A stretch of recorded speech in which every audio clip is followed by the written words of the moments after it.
come to the 13th presentation in this first of two series of 13. So this is a pivotal presentation. The next emphasis will be on the future, because Hermetic America is very much already, for a long time now, been in the future. But in order to appreciate the future, we have to have a resonant harmonic that is not the past, but is the new past.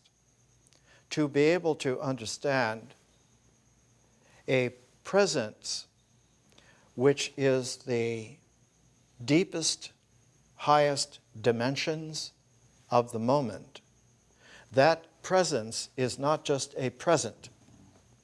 A present is a point where the past supposedly ends and the future from there begins. But to quote Omar Khayyam in the Rubaiyat, the moving hand of the pen moves on. To have a present moment in high meditation is called, the term is from Sanskrit because it's the first time that a language was able to give it a term. The term is bodhicitta. It means the thought of enlightenment from the seed of the moment. And in the high Dharma, the present moment in its atomic structure has a 16-part matrix in the shape of a wheel. It is the Dharma chakra wheel. But if one looks at the Dharma chakra wheel, it has 8 spokes.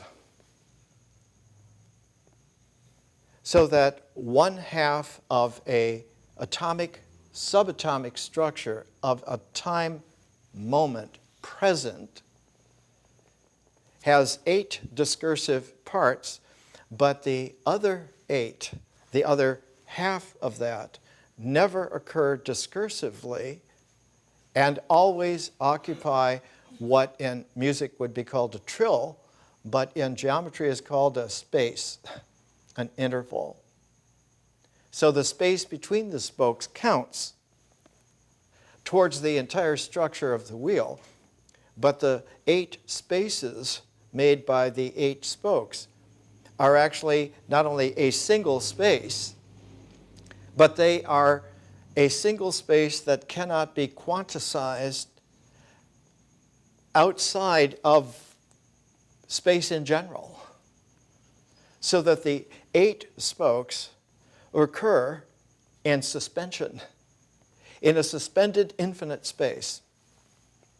And those 8 spokes only occur because of a delegation of an axial hub of those 8 spokes and a defining rim of those 8 spokes.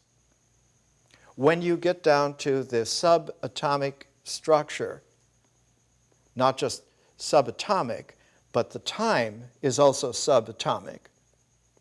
It's not just a nanosecond or picosecond or femtosecond, but attasecond. The time it takes for an atom to vibrate 1 beginning iota.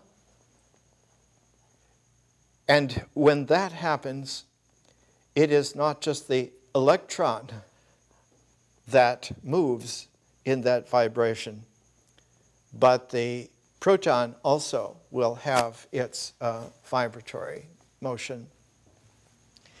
And that motion gives a time form to the structure which allows for the rimming of it, the spoking of it, and the axial of it, so that in really high contemplation and meditation, the present vanishes.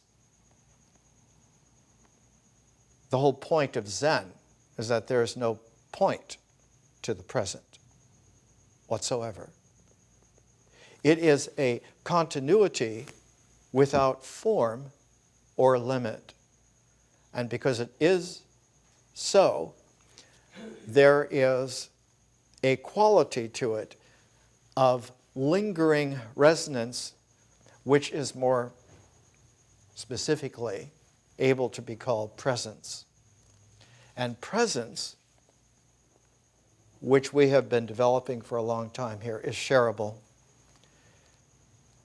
Two entities can share a presence perfectly so that they are tuned like a tuning fork. And once tuned in that way, they can remember being tuned together no matter how disparate they were in the cosmos. This is called a quantum effect, and any pair of particles that were ever emerged together, no matter where they have gone in the cosmos, they will always be in tune and vibrate together. This is a 21st century quantum physics actuality. It's called entanglement.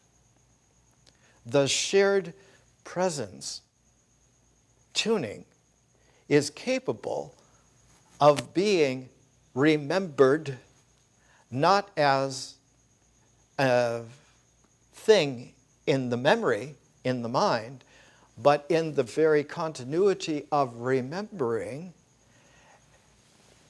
braided with the flow of creative imagining.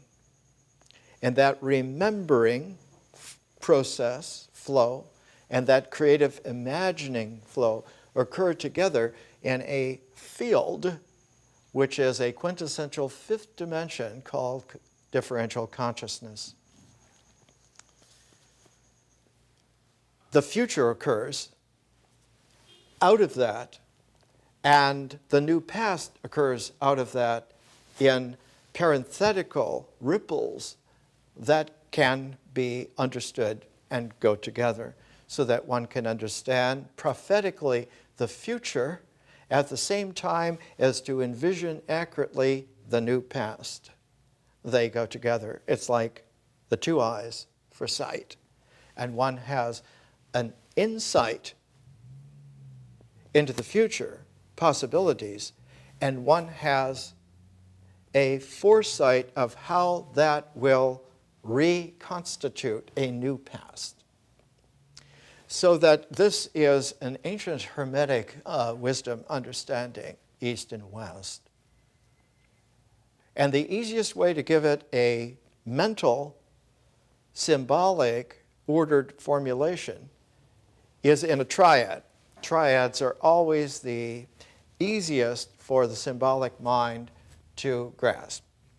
This is because of its mythic horizon origins, and the mythos always has a beginning, it has a middle, and it has an end.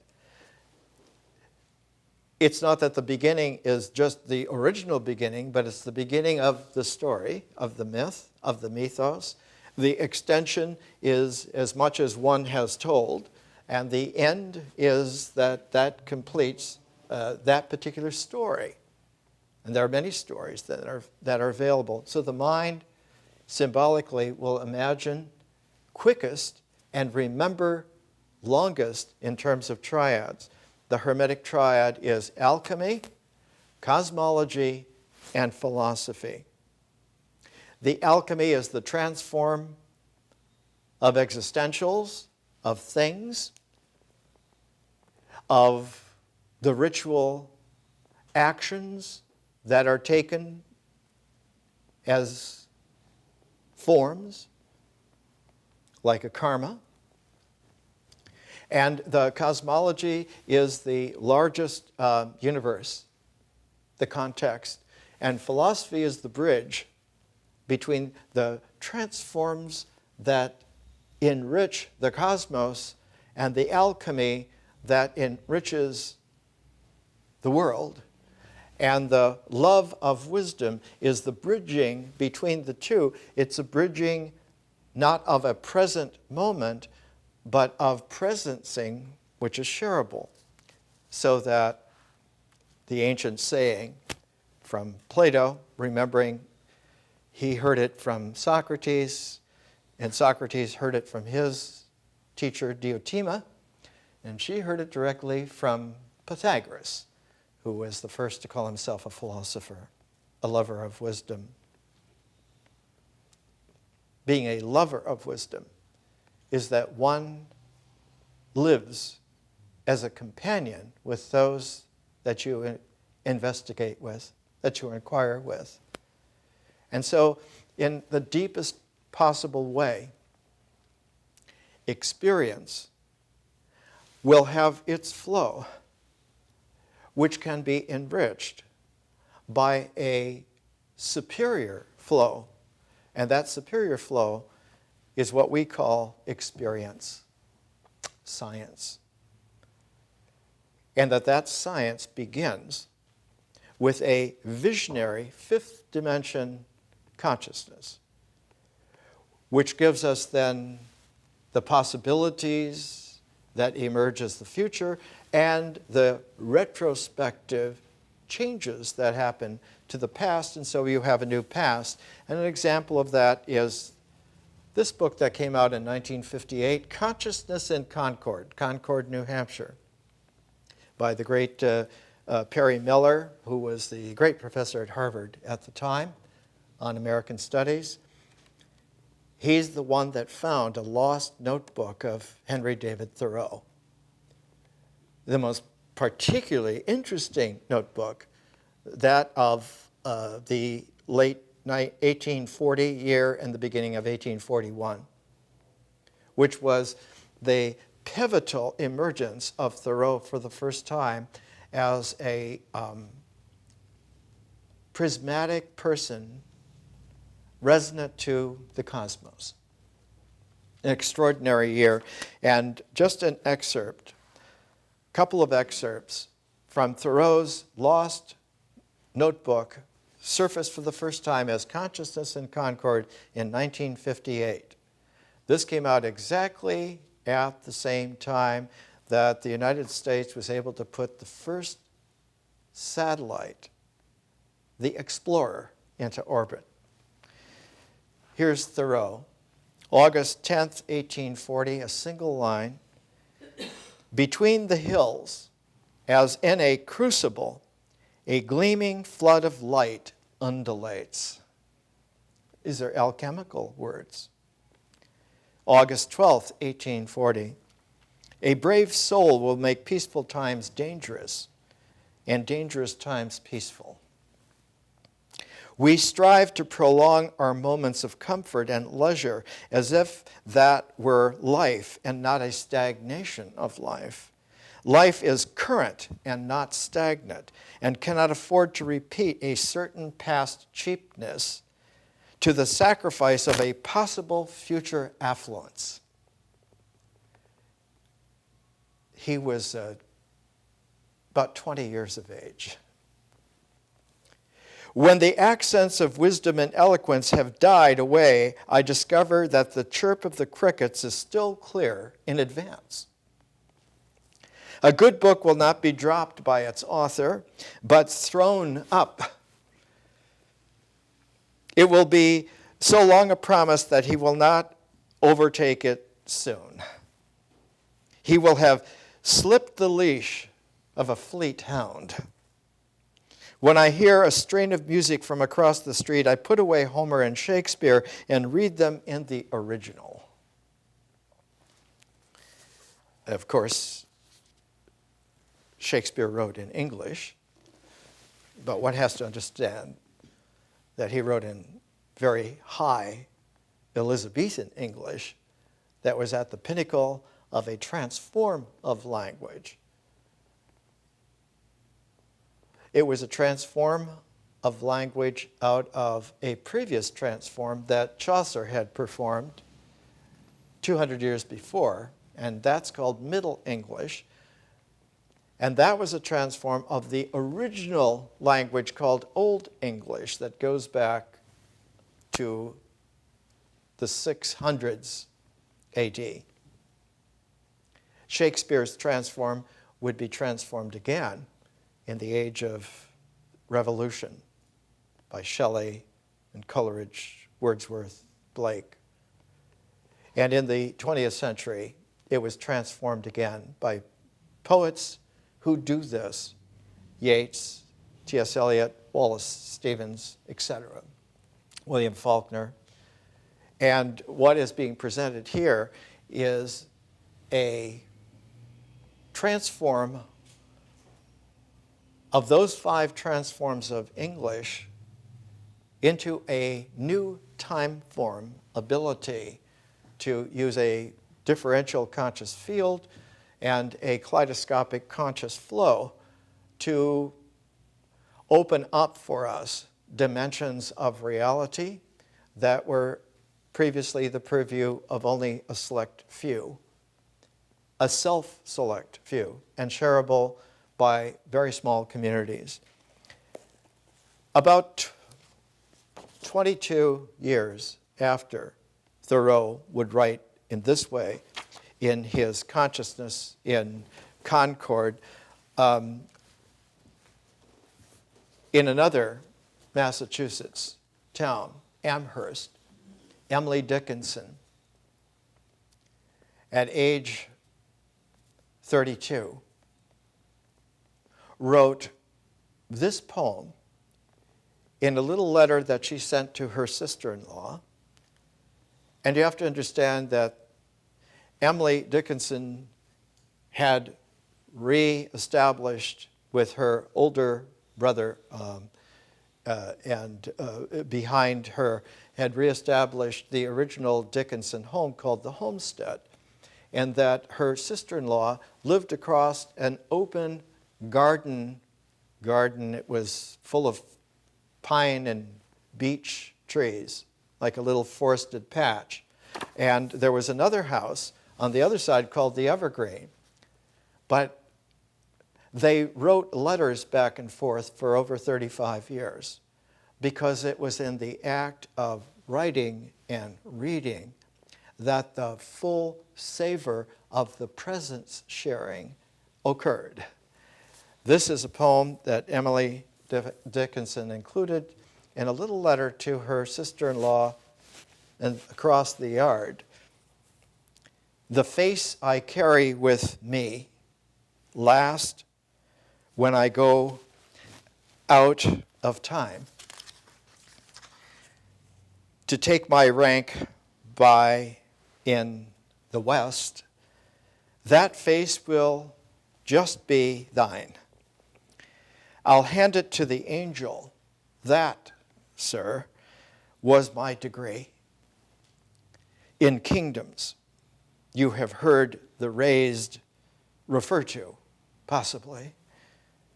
He'll take it, scan it, step aside, return with a crown, such a crown as Gabriel never capered at, and beg me to put it on.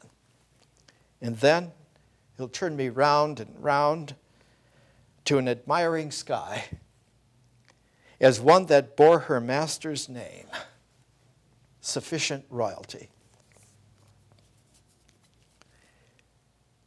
The next day she sent another short poem in another letter. Could I then shut the door, lest my beseeching face at last rejected be of her? The mirror self is an ego. It is a sheen off the reflected identity.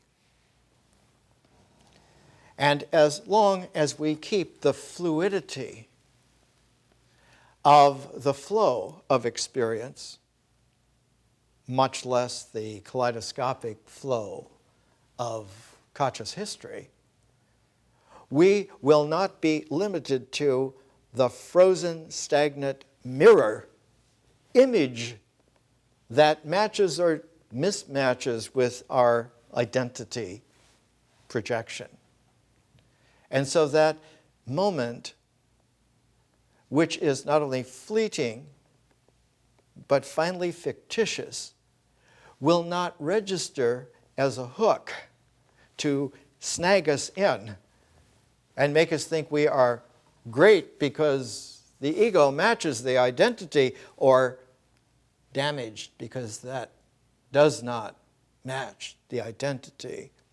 That the temporary flow of what those images of ourselves are in experience, in mythic, horizontal process flow, will be aspects of interest which we can then observe with the equanimity of continuity and with the insight of future possibilities and with the retrospective wisdom of whole collections of other facets of ourself. This is an extraordinary difference between experience and experiment. One of the most profound Hermetic Americans was Edwin Hubble, for whom the Hubble Space Telescope is aptly named. Hubble, born in Kentucky and finally went to Chicago to go to the University of Chicago. Edwin Hubble was a surprising athlete. He was a tough guy.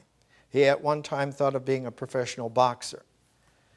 He coached a basketball team. He was 6'2" plus, and at that time, he was born in 1889. That was a tall man.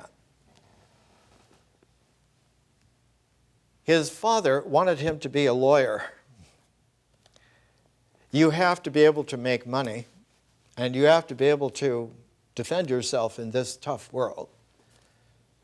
Hubble wanted to be an astronomer. And he was there at the University of Chicago at a time when the University of Chicago, under George Ellery Hale's direction, was one of the most interesting areas in the world for the new astronomy coming forth. The quality of it was such that Hale convinced the University of Chicago that his 12-inch handmade telescope was not big enough to do professional world-class astronomy, and that they needed a new place in a larger telescope.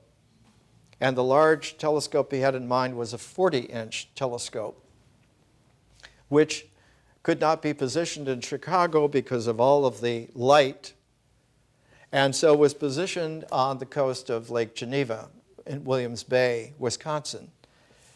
And this is a photograph of Einstein in 1921 at the Great Yerkes Observatory under the 40-inch reflector telescope.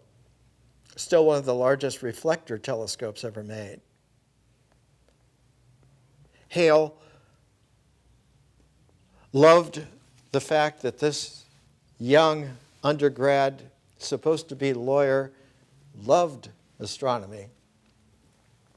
At the end of his 4 years at the University of Chicago, he invited him to come and join an even larger telescope that he'd had built on Mount Wilson, just outside of Los Angeles here, above Pasadena.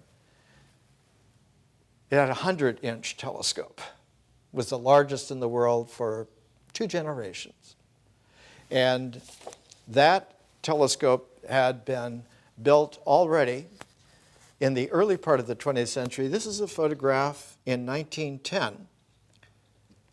And what you have here are scientific, Hermetic American, and guest Hermetic American geniuses. Hale is the second figure here. Next to him is John Muir, the founder of the Sierra Club. And the man to match the mountains. And on the very end over here is Andrew Carnegie, one of the greatest philanthropists in world history, who helped build the Mount Wilson and the Mount Palomar observatories, and who set up many foundations. He set up libraries all across the United States. In Pittsburgh, the Carnegie Foundation is one of the largest philanthropic centers in the world. And in Washington, D.C., the Carnegie Institute is still on the leading edge of scientific development and cosmology.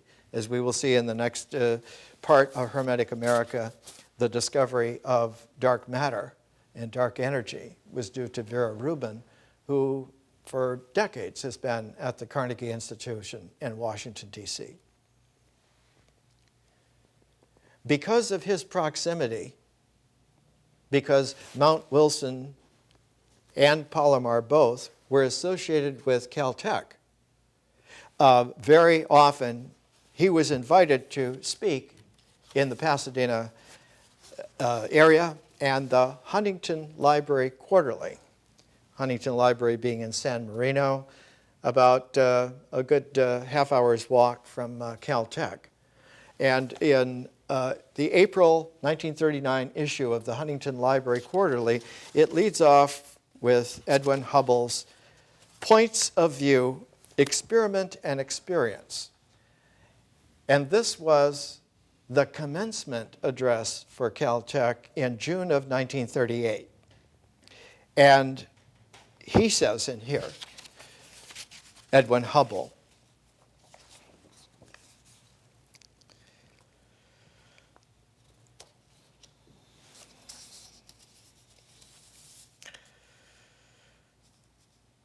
the urge for science itself is a value. As one aspect of the search for truth, science has a necessary place in any proper culture. This fact has not always been recognized. The old humanism enshrined in the classical education of the last century disregarded science. That education, as Berry described it, Frederick Berry, The Scientific Habit of Thought from the late 20s, that education was not the study of the great world of nature, but the study of man alone. And the study of man, not as the product and plaything of nature, but as a free, immortal soul, and no longer a struggling, humble soul, working its blind way towards the light, but an ardent soul, whose thought was more interesting than his work, and whose love and play and dreams and songs were more important than his thoughts. Hubble writes, the student was made familiar with the finest creative efforts of the race. The goal was good breeding, primarily a moral criterion, one which embodied the highest ethical and aesthetic ideals of the pagan and Christian tradition. Those ideals we must always cherish. They are, however, ideals of worth and of conduct. They do not completely satisfy our needs. Today we strive for a larger view, whereas nearly half a century ago, Newton's Principia, in response to it, Alexander Pope wrote and admonished his contemporaries, know then thyself, presume not God to scan, the proper study of mankind is man. Hubble, we believe today that the proper study of mankind is the universe, of which man is a part. We must explore both the realm of science and the world of values, for we believe that wisdom without knowledge is futile, and we know that knowledge without wisdom is dangerous. And he goes on to exclaim, from a standpoint of someone who had revolutionized the entire cosmology of the world permanently. Hubble, as a young man, did not go immediately to Mount Wilson did not accept Hale's invitation immediately because World War I had broken out. And when he finished his 4 years at Chicago, he signed up because he was always the tough guy. He was always the first one to take it on as a physical challenge, as a personal mission. And so he volunteered for service in Europe in World War I. Disappointing to him, by the time he got there, most of the conflict was over, but he stayed in uniform, became a major, and was there until he was released in 1919. Then he went to Mount Wilson. And when he went to Mount Wilson, he immediately began to have a churning within him that there was something in the blurry nebula in astronomy that called out to him. And within a couple of years, he was able, for the very first time, to find, through accurate observation, in one of the nebula, it is now designated the Andromeda galaxy, Messier 31, he found that there was a variable Cepheid star, and because the periodicity of a Cepheid star lets the distance be computed, how far away it is, Hubble painstakingly did the observations and the computing, and he found that that Cepheid star in Andromeda Nebula was 800,000 light years away. No way that it's in our galaxy. It was the first indication to him. And you have to understand that the indication was not done on a computer in a warm room. It was done at night, because you use the observatory at night, and because heat will distort the lenses. It was always cold. And because it was always cold, you had to be really tough and virile to be able to stand there every night, because you had to do it every night in order to keep the continuity. And the only breaks he would take were hot cocoa breaks and sometimes some biscuits. And after 3 years in 1922, he was able finally to publish an earth-shaking paper that the Andromeda Nebula was a galaxy outside of our galaxy, and that it was very, very, very far away, impossibly far away. We know today that the Andromeda galaxy is 2.2 million light years away, and is a galactic structure as large as our own, the Milky Way, and has many satellite galaxies. Like we have almost 24 satellite galaxies of the Milky Way itself, the large and small Magellanic Clouds, etc. And so he spent the rest of the 1920s refining the startling idea that galaxies are island universes. And not only that, but making a classification of the different types of them. And then finding that they were tied to a redshift distance, Hubble's law. And all of this finally came to a conclusion, temporary conclusion. In 1936, he published by Yale University Press, The Realm of the Nebulae, which set up a whole understanding that the cosmos was much larger, that the context of man was much larger than the world or the starry fields or the idea of a universe, that there were, by his count, by that time, several 100,000 island universes, each as large as our own, and just beginning to count. He was invited and went to England. He had gone for 3 years to Queen's College, Oxford, doing some graduate work. And Oxford University Press in 1937, the year after Realm of the Nebula, the observational approach to cosmology. And he writes in here, nebulae as island universes, the family characteristics of nebulae. The nebulae were found to be members of a single homogeneous family. They are all of the same general order of intrinsic luminosity or candle power, and they exhibit a common pattern of rotational symmetry about dominating central nuclei.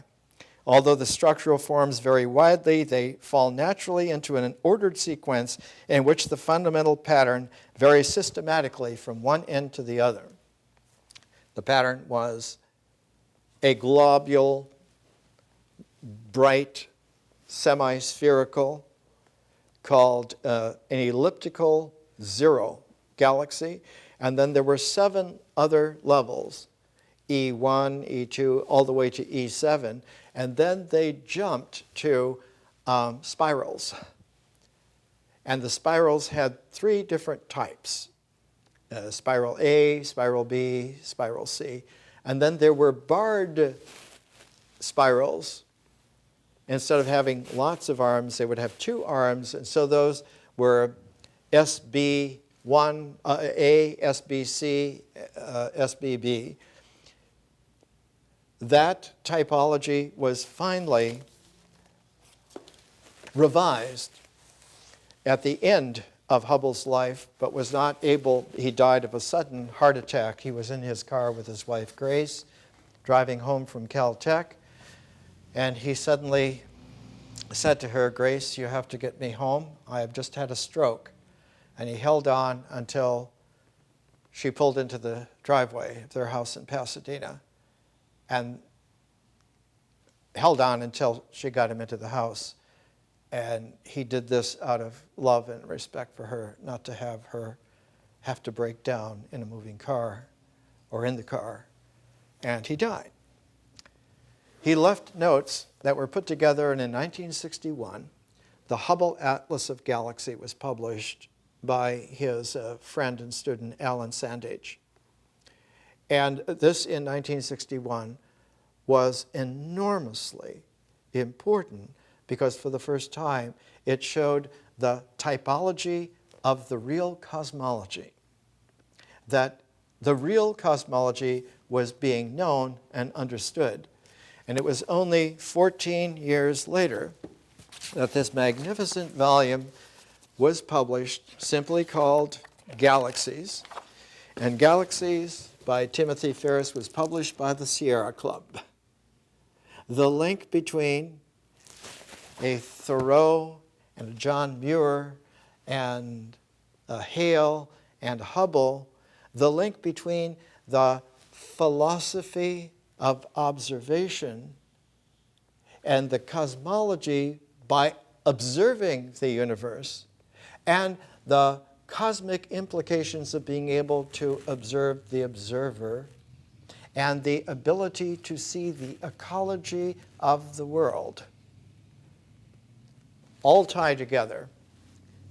And this is one of the bows that a Hermetic America series can retie for us. We do not live in a chaos. We live in a vibrating, expanding harmonic of bows, not knots. Let's take a break. This is an issue of Time from 1948, February 9th, 1948, and the caption on the cover, this is Edwin Hubble. The caption on the cover reads, "Will Palomar's 200-inch eye see an exploding universe?" Now, this is extraordinary, not only because it is the lead into the dedication of the Palomar Observatory, which was June 3rd, 1948. But this is a crucial time in Hermetic America.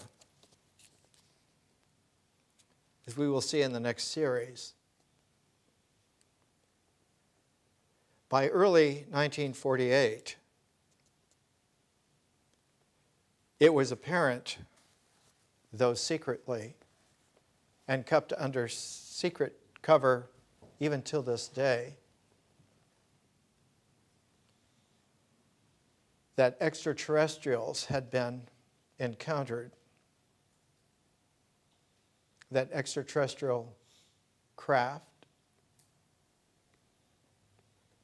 had been put into research, and back engineering was already beginning. And it was at this time in 1948 that the Secretary of Defense, James S. Forrestal, began to suffer a psychological trauma from a telepathic encounter with an extraterrestrial who had been injured and was under medical care at a secret facility. But it was also exactly at this time that the United States had made an enormous advance on rockets.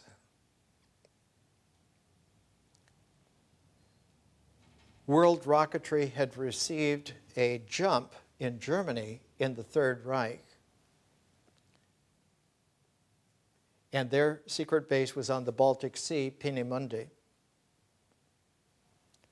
And they had developed powerful series of rockets, the V1, but especially its improved version, the V2.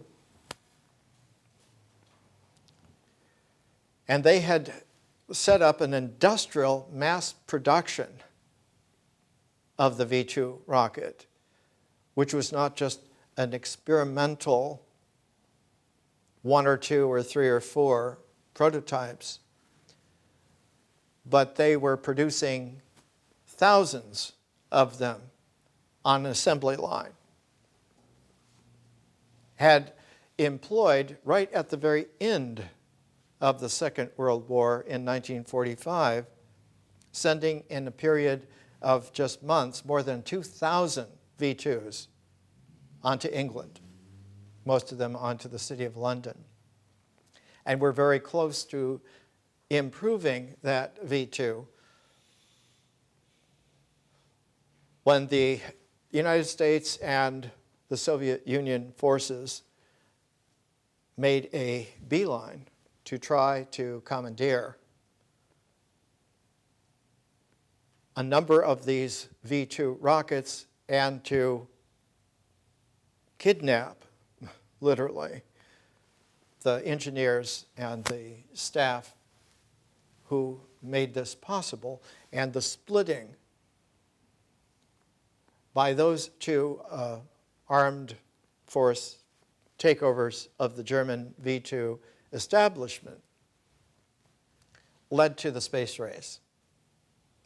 All of this was happening in 1945 when the atomic bombs were surfacing, and to put a rocket and an atomic symbol together is exactly what one finds when one looks at a volume from 1954, and you find on the equipment, you do not find an American flag, even though it is in an American research center, White Sands. The northern part of the White Sands was all about atomic bombs. The southern part of White Sands was all about rockets, improving the V2, which by 1948-49 had achieved a phenomenal refinement in just a few years, showing that it was a crash program, much like the Manhattan crash program that produced the atomic bomb. And On February 24th, 1949, exactly a year after this cover on Edwin Hubble and the appearance of a 200-inch telescope at Mount Palomar showing a quality of scientific advancement that was literally breathtaking. On February 24th, 1949, this is from the opening paragraph of a book called Worlds in Space by Martin Kaiden, published in New York in 1954. At 3:19 p.m. Mountain Standard Time on February 24th, 1949, the empty shell of a giant V-2 rocket, which had blasted free of the Earth 5 minutes before, smashed into the New Mexico desert. A little more than 6 minutes after the V-2 shattered into wreckage, the shell of a second, smaller rocket plunged into the broiling sands of New Mexico. That second missile was a 16-foot steel sliver known as the WAC, W-A-C, Corporal. The rocket series had begun in 1946 with a series called the Privates and had been revised by 1948 into a refined presentation called the Corporals, and this WAC Corporal had rocketed upward at 5,100 miles per hour and set man's highest mark in the heavens, 1,300,000 feet above the Earth. That's 252 miles up. That's higher than the International Space Station. In February of 1949, it was Forrestal himself who canceled the program, canceled the refinements that were projected, because by this time, not only were the German engineers for the V-2, most noticeably under Werner von Braun, who was the head of it, but there were a great number of American rocket geniuses who were descendants of Robert Goddard's rocket experiments, and American avionic technology, and America's industrial power, which was several times what the Third Reich could have, even at its peak as an industrial power. And the United States was poised to have an orbital space capacity by 1950. All this was canceled secretly by Forrestal. The MX-774 program was completely cut out. And for the next 10 years, the United States was in a backwash of repeating over and over again things that had already been accomplished better in the Third Reich in Germany. It sounds reminiscent, and it is reminiscent, of the American moon program, which by 1972 was able to send pairs of men to the moon almost on a shuttle schedule. And we have not been back to the moon now for almost half a century. And the plan to go back to the moon is a whole generation away, using the same technology that was developed in the 1950s, 1960s.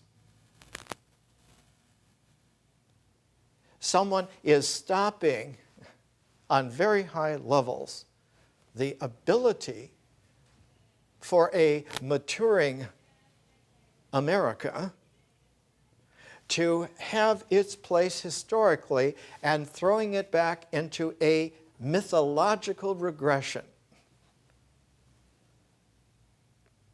Almost all of the problems that we have today are symptomatic of a single infectious plague.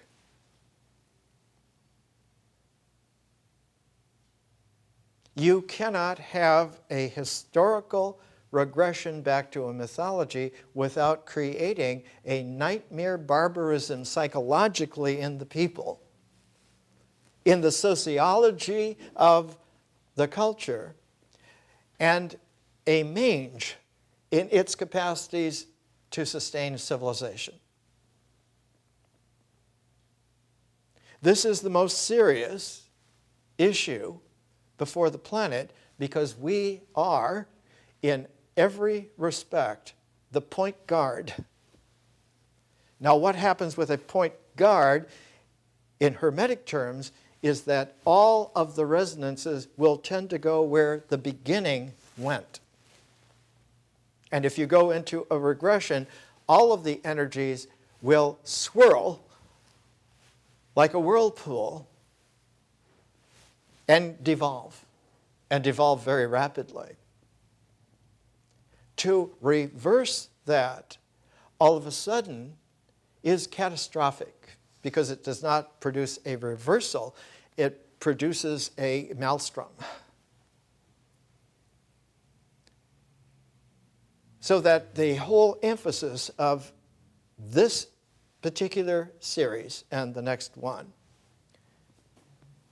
is to try to set up a laved context by which a return to reality can be envisioned and carried out, and historically have it register, not just as a reversal of the reversal, but as a catching up with the actuality in terms of an expanded vision, so that the theoretical field of differential consciousness has the dimensional amplitudes to be able to float, to suspend the entirety of what needs to be done, and that is to produce a very large population of men and women who are able to function in reality on an expanded way and not simply be cases that increasingly resemble the Night of the Living Dead. If one looks at current popular television shows like Lost, 40-some, 50-some people,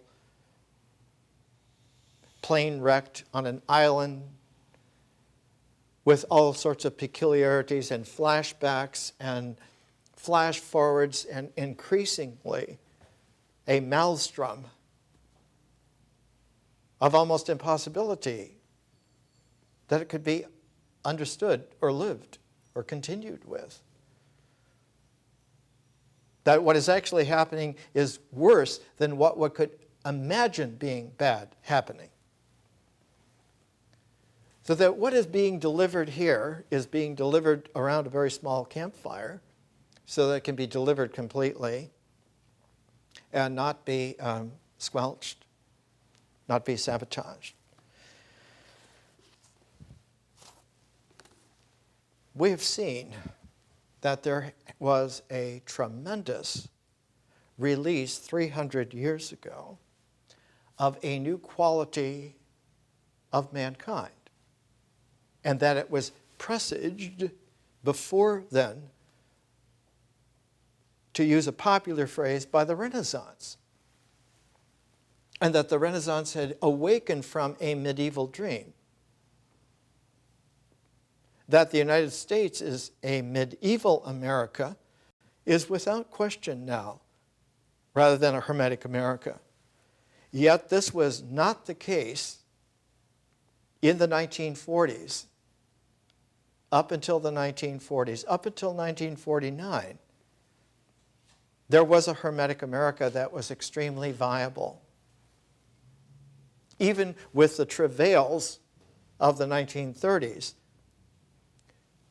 and the challenges of the 1940s, the American people were in tremendous shape, personally, sociologically, historically, were the magnet of the best in the world. The only people coming now are those coming to feast on the carcass. A medieval America is dismal. One doesn't have to take a little pilgrimage across the country to see this. Anywhere you go, anywhere you look, and at oneself, and at those around, and you can see, is a convalescent case of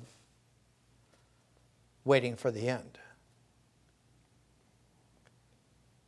One of the most powerful explosions in the early part of the 20th century in Hermetic America was the rise of science fiction.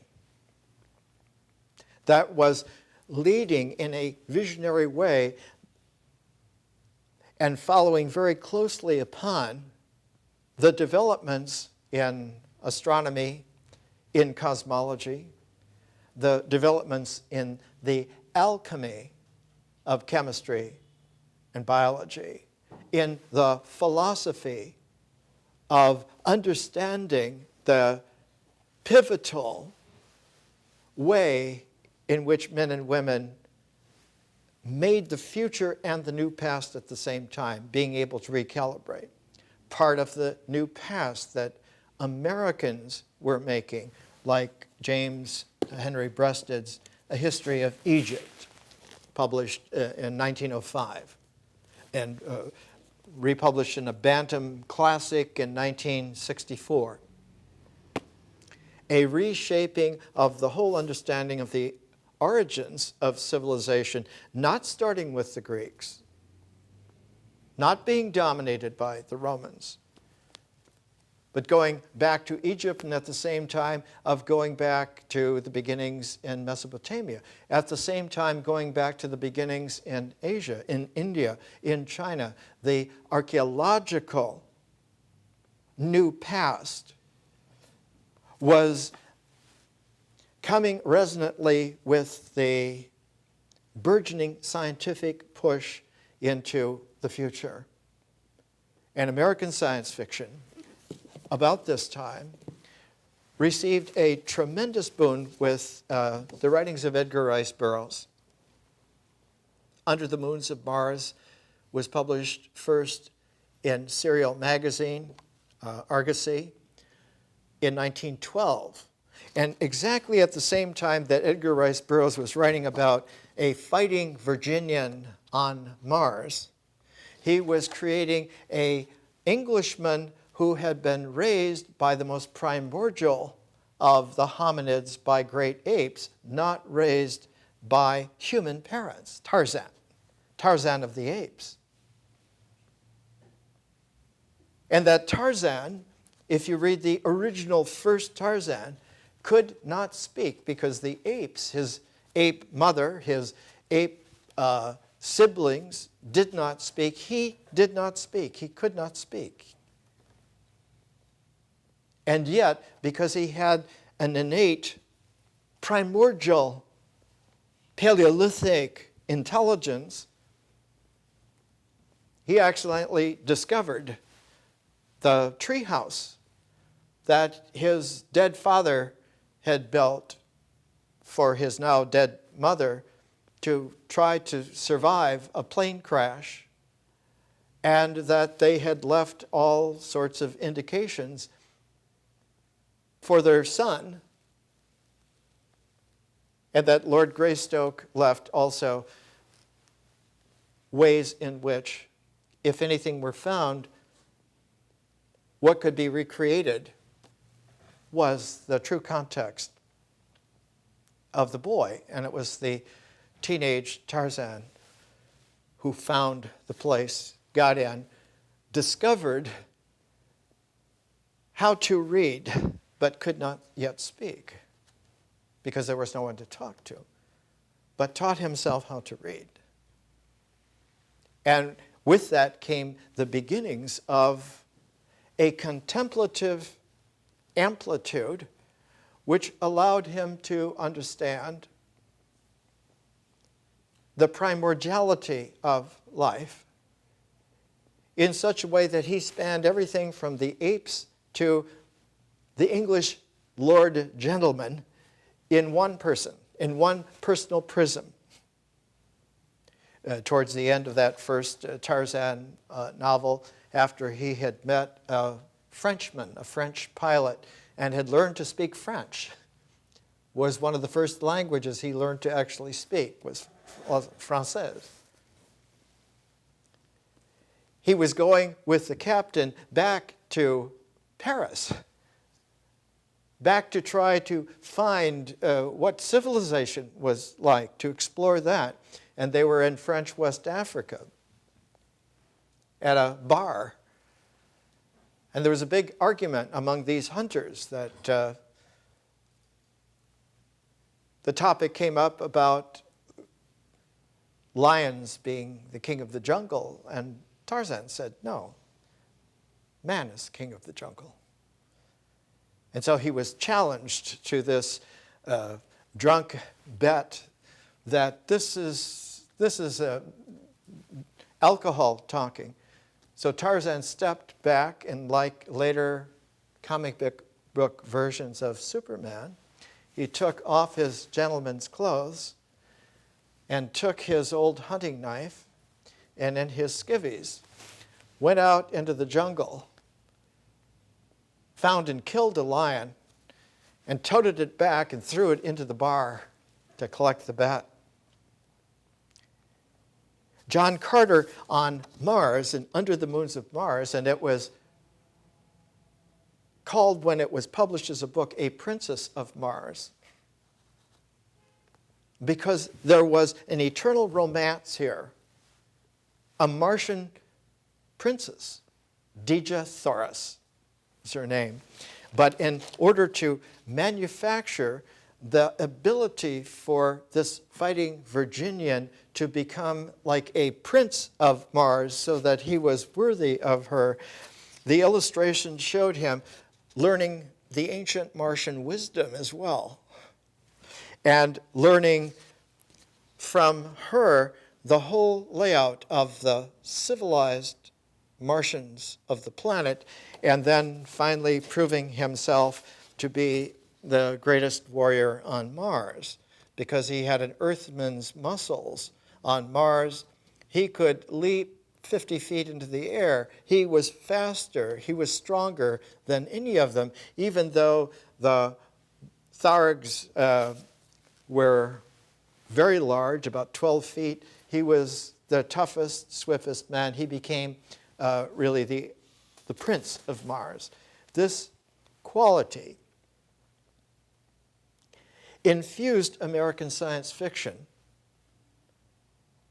And into the early 40s, you began to find a woman who outdid Edgar Rice Burroughs on Mars, Leigh Brackett. And Leigh Brackett's stories largely featured in Planet Stories. The Beast Jewel of Mars could fond, beautiful, and base bewitch the tall swordsman from Terra, a novel of lost worlds by Leigh Brackett. Other issues, Queen of the Martian Catacombs by Leigh Brackett. Sea Kings of Mars by Leigh Brackett. Lost Citadels of the Ages, a complete short novel by Leigh Brackett. The Lake of Gone Forever by Leigh Brackett. And Lorelei of the Red Mist, the first time that Ray Bradbury was published because they were friends. She was the mentor of Ray Bradbury. And we have, due to research, a photo taken in the Tijuana bar. Here's the young Leigh Brackett. Her husband, Edmund Hamilton, one of the great swashbuckling science fiction writers, and Ray Bradbury and Hamilton's sister in the Tijuana bar. And sitting further outside the picture in another photo, two of the great writers, C.L. Moore and Henry Kuttner. You have here 5 of the greatest science fiction writers of the Golden Age. Drinking and smoking and chumming in the Tijuana bar. What is extraordinary about Lee Brackett was that she was a superior writer and was tapped by Howard Hawks to write the screenplay of The Big Sleep with William Faulkner in 1944. It was put out in 1946, but it was written in 44. The quality of her writing led Hawks to tap her in the late 1950s, and she wrote one of the great classic screenplays, Rio Bravo, and was so successful that she did a version of it by taking the cast of characters and the plot and showing a scintillation of it so it was the same jewel but from different angles, and it was El Dorado. And then she did it again to make a trilogy, the same kinds of characters, the same cast, in a very similar plot, but this time worked a different way. It was called Rio Lobo. 1970, 1958. So in 12 years, she did this trilogy.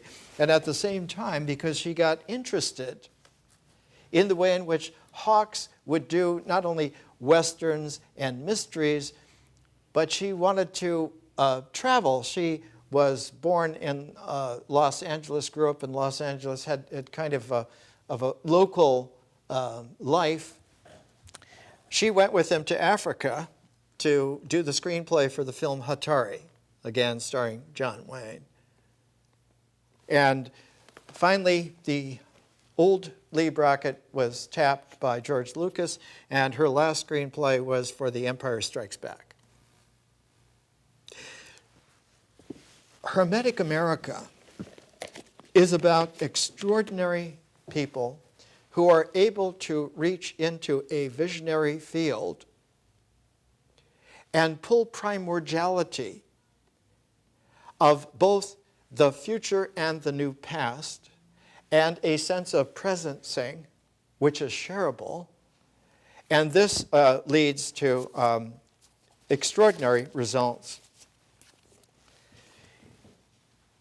While Hubble was doing his monumental work in the early 1920s, all of a sudden, his discovery that there was a Cepheid variable star 800,000 light years away in one of the nebulae led his mentor and friend, George Ellery Hale, in 1923 to publish this little book called The New Heavens, published by Scribner's and Sons, that had done the history of Egypt by Breasted. At that time, Scribner's was one of the great publishers. They published a lot of Hemingway and so forth. The New Heavens, and there is a constellation of Orion with a Hubble photograph. And the very next year, in 1924, The Depths of the Universe by George Ellery Hale, so that things were progressing rapidly year by year, and the frontispiece was the Horse's Head Nebula in Orion. And in 1926, the third in the series, Beyond the Milky Way. It was apparent that we lived in not only a wider but a new universe. And this Horse's Head Nebula in Orion became one of the most famous photographs and photographable astronomical sites until the Hubble Space Telescope took this photo. These are columns of gas birthing stars, and these are dozens and dozens of light years high, and the little bits, the globules that are coming out, are proto-suns, and when they release themselves, they break away like into pear-shaped condensing, and they become stars. So this is a stellar nursery of hundreds of thousands of stars. And this is from the volume Hubble, A New Window on the Universe, and it was revisited. And the pictures from the Hubble Space Telescope became more and more refined until one had one of the most extraordinary photos ever taken. It was difficult to get time on the Hubble, and yet there was built into it discretionary time, and finally 10 days were set aside to take one single shot. The Hubble telescope aimed at the Big Dipper, and the star that links the bowl to the handle. Just above that star was a blank patch of nighttime sky. So they focused on a patch that was 1/30th the size of the full moon and let it run for 10 days and came up with the Hubble Deep shot. There are hundreds of thousands of galaxies of stars and planets and moons in that small patch of blank sky. How big is the cosmos? Our sense of cosmology now is so far beyond what it had been that you begin to have books like this come out. Origins, Our Place in the Hubble Universe. We are going back to originality, but not just originality in the cosmos, of finding the farthest limits of it, of finding the beginning seed of it, but the future and the new past of ourselves, of our shareable presence, is reawakening the entire series of harmonics, not only of our species, but of the origins of our species, going back to the origins of life. Not just life on this planet or in this star system. Our star system is less than 5 billion years old. The cosmos was almost 10 billion years old before our whole star system became a pear-shaped glob of gas and started forming the stellar system. As long as our star system has been here, the cosmos has had star systems twice as long as we have in our totality. This changes the way in which we understand ourselves. And Ray Bradbury was extraordinary.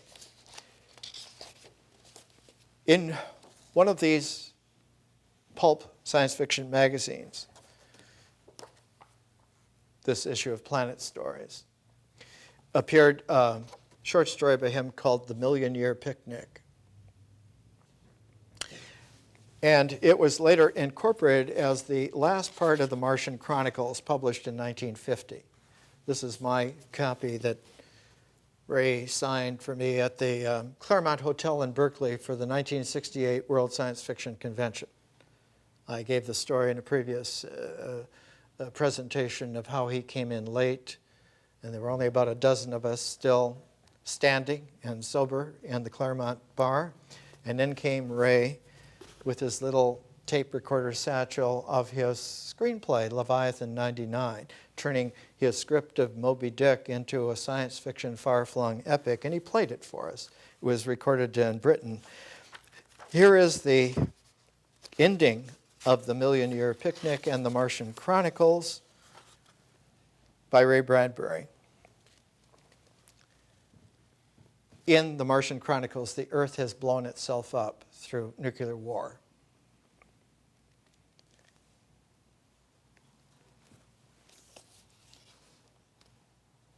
He dropped a leaf in the fire.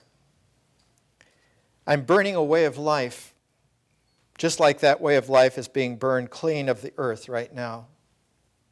Forgive me if I talk like a politician. I am, after all, a former state governor, and I was honest, and they hated me for it.